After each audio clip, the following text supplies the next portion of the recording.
Ce dimanche 18 décembre, Arte diffuse l'Odyssée de l'African Queen, The African Queen.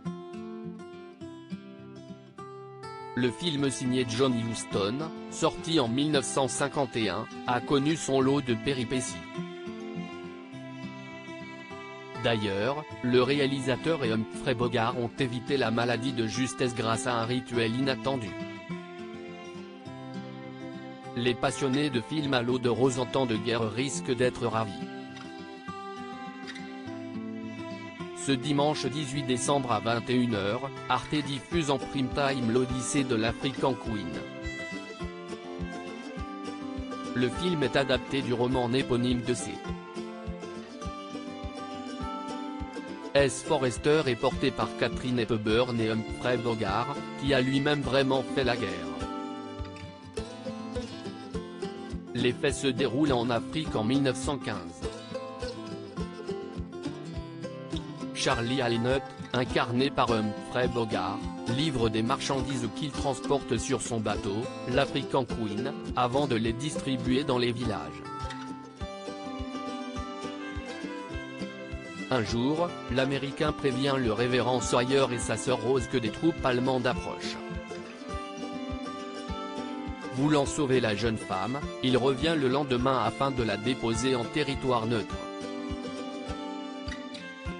Seulement voilà, cette dernière n'est pas du même avis et compte bien lutter.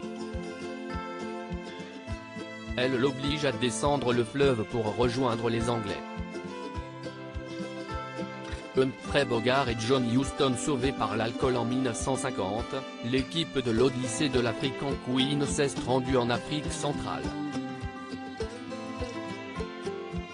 John Huston et Humphrey Bogart, qui a déjà été à l'affiche d'un autre célèbre film romantique, Casablanca, ont alors pris la mauvaise habitude de s'enivrer du matin au soir au whisky. Katharine Hepburn, elle, préférait carburer à l'eau. Seulement voilà, l'eau n'était pas toujours potable sur le lieu de tournage. Ainsi, la dysenterie, une grave inflammation intestinale, s'est emparée d'une bonne partie des personnes travaillant sur le film. Sauf les deux acolytes qui ont passé tout le séjour à ne boire que de l'alcool. D'ailleurs, le réalisateur allait même jusqu'à se laver les dents avec du scotch 15 ans d'âge.